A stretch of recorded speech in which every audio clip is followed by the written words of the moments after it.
Senhoras e senhores, eu sou o Felipe. Eu sou a Mayara E nós estamos viajando o mundo. Viajando o mundo? Sim, senhoras e senhores, estamos em Cuba.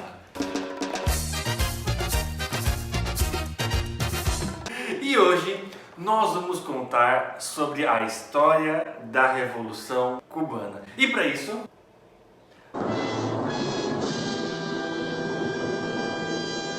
nós vamos contar a fase anti-revolução, revolução e os dias de hoje. E para começar do começo, vamos começar. Para contar um pouco antes da revolução, Nós temos que voltar bastante no tempo. para antes de 1959. Nessa época, Cuba era um país capitalista onde o presidente era suportado pelo povo americano. Não só os presidentes, como toda a economia. Para se ter uma ideia, 100% das refinarias de petróleo eram dos Estados Unidos. 90% das fazendas de gado eram dos Estados Unidos. 40% das refinarias de açúcar eram dos Estados Unidos. E com isso, o povo cubano era um povo extremamente pobre.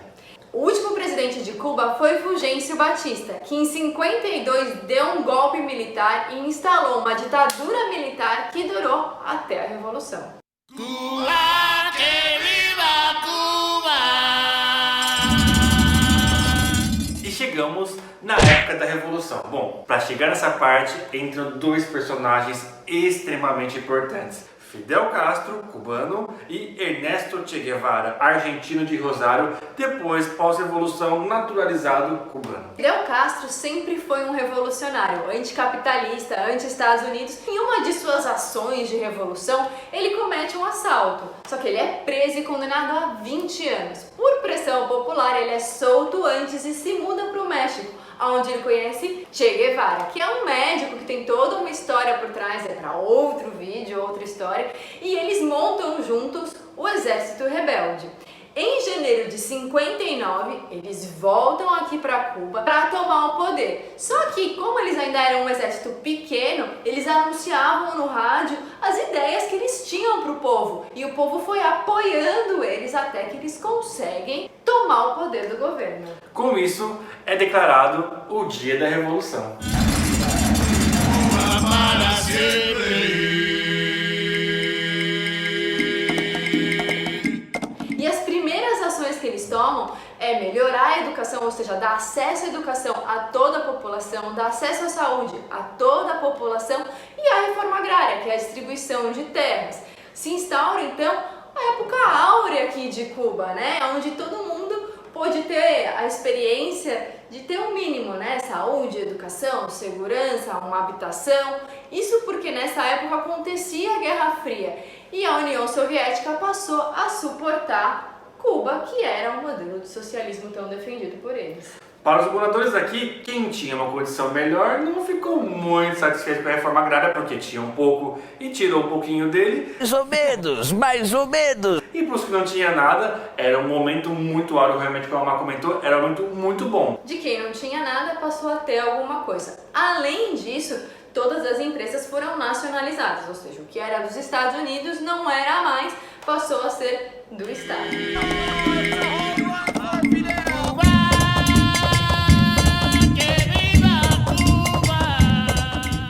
E chegamos na crise. Bom, essa época é marcada pela caída do Muro de Berlim. E junto cai a União Soviética e vai embora o dinheiro que suportava e apoiava o socialismo aqui em Cuba. Bom, essa época era a época totalmente de vacas magras. When I filmed here in 1975, all these shelves were full. What's happening to Cuba? As pessoas não tinham mais o que comer, não tinham mais seus animais porque muitas vezes eram roubados e comidos, muitas vezes as suas plantações eram roubadas, até os cachorros e os gatos eram comidos. Subiram na rua. Essa foi uma história que a Lili, da onde a gente tá, nos contou. Ou seja, existia muita fome. E aquelas pessoas que não tinham nada, passaram a ter alguma coisa, voltaram a se sentir sem nada. Então foi uma época muito difícil. A gente assistiu um vídeo que chama Cuba e o Cameraman, que mostra e relata todo esse processo. Ele veio de anos em anos aqui, então a cada 5 ou 10 anos ele voltava para ver como as pessoas estavam, e ele mostra esse tempo áureo e depois essa época muito difícil que se passou. Tem no Netflix. Além do fim da União Soviética, os Estados Unidos vinha fazendo um embargo aqui em Cuba. Eles queriam de qualquer jeito derrubar esse governo, afinal, grande parte da economia dos Estados Unidos estava aqui, existiam muitos ganhos. E tudo isso fazia com que o país tivesse sem saída. Ó céus, ó terra, o que faremos? Quem poderá nos defender? Eu, Fidel Castro! O presidente agora, Fidel Castro, vai e faz o pronunciamento para o povo. Vamos agora aproveitar a oportunidade de receber dinheiro do turismo. Só que com isso vem uma das maiores contradições que a gente vê aqui. Um país socialista, ou seja, que não prega o consumo, dependendo do capitalismo, ou seja, do consumo dos turistas. E é aí que eu acho que a coisa começa a se transformar. Porque apesar de não ter internet nessa época, as pessoas viam nos turistas o poder de consumo. Roupas, relógios, equipamentos, celulares, poder comer em lugares bons, enfim, coisas que eram produzidas para o turista consumir. As pessoas falavam, Mas peraí, eu também quero consumir isso, eu também quero isso. é um restaurante que vende lagosta só para os turistas. Mas peraí, eu também também quero quero comer lagosta. Ou seja, eles passaram a ter desejo de consumo, ou a aumentar o desejo que já existia.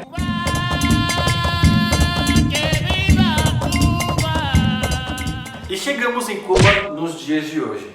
Bom, e hoje em dia ainda se vê uma grande limitação das coisas. Por exemplo, tem uma cadernetinha onde as pessoas podem comprar as utilidades mensais do povo cubano. Eles podem comprar somente um saco de arroz, um saco de feijão ou um frango. Tá certo que o valor é bem acessível, todos eles podem comprar. É o mínimo para sobreviver, mas as pessoas não querem mais o mínimo para sobreviver. Sim.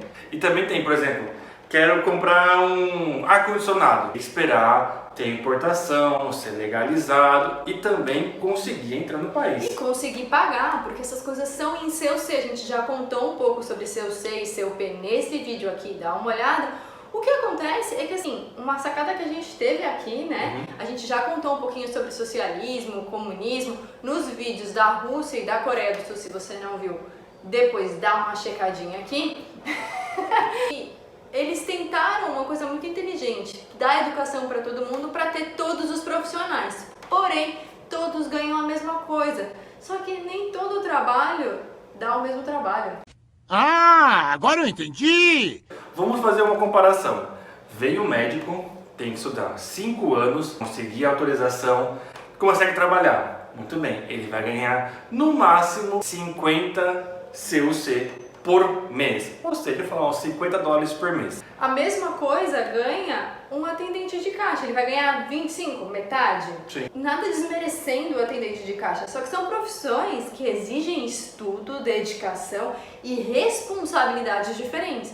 Agora eu saquei! Agora todas as peças se encaixaram! Ou seja, os jovens estão querendo ir embora, porque ele vai ser médico, mas ele não vai poder consumir, ele não vai poder crescer na carreira, ele não vai poder ter as coisas que cada dia mais, por mais que eles tentem limitar a internet, ela tá aí. E existe um grande mercado negro, não só para a internet, mas para os produtos em gerais. Sim. É só você perceber que quantas pessoas aí onde você mora têm grande conhecimento e querem crescer na vida. A mesma coisa também aqui. As pessoas têm um grande conhecimento, mas as oportunidades não são as mesmas que tem aqui. Então a grande oportunidade está lá fora. Eles são muito inteligentes, a educação realmente é muito Absurdo. boa. A gente vê todos os jovens, a gente não viu nenhum jovem sentar estudando. É obrigatório, você, pai, se não coloca seu filho na escola, vai pra cadeia. Então os jovens estão todos uniformizados, as escolas são boas, os médicos são bons. Acontece que a gente vê médico dirigindo táxi, a gente vê engenheiro químico vendendo bugiganga, porque o dinheiro vem do turismo. Trabalhar para o governo se ganha igual. É muito difícil. O que a gente percebe é que o ideal do socialismo, do comunismo, tem a sua relevância, a sua importância, a sua beleza. Porém, na prática, precisa de dinheiro para acontecer. E quando você precisa de dinheiro para acontecer e a fonte do seu dinheiro é o consumo, Sim. e além disso não se tem meritocracia, ou seja, eu trabalho mais, eu estudo mais, eu me dedico mais, não que eu sou o melhor, mas eu escolho fazer isso, eu teoricamente deveria receber alguma coisa a mais, e o a mais que é pago para um médico não é suficiente para a obrigação e para a responsabilidade que ele tem. Bom, pessoal, muito obrigado pela sua audiência. Se inscreva no canal, ative as notificações para os meus próximos vídeos,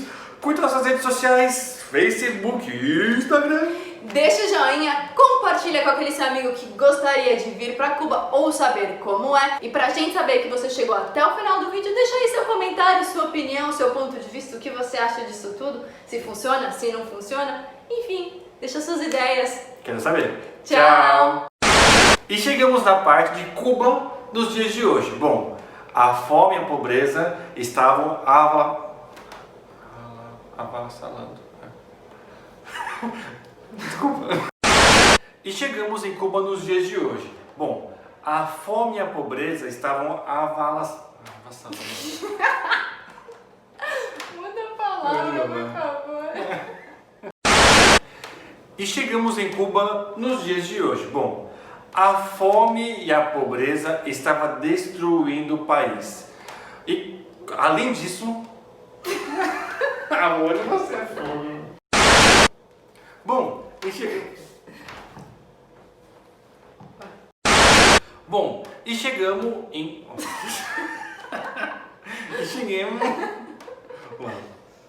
Bom, e chegamos em...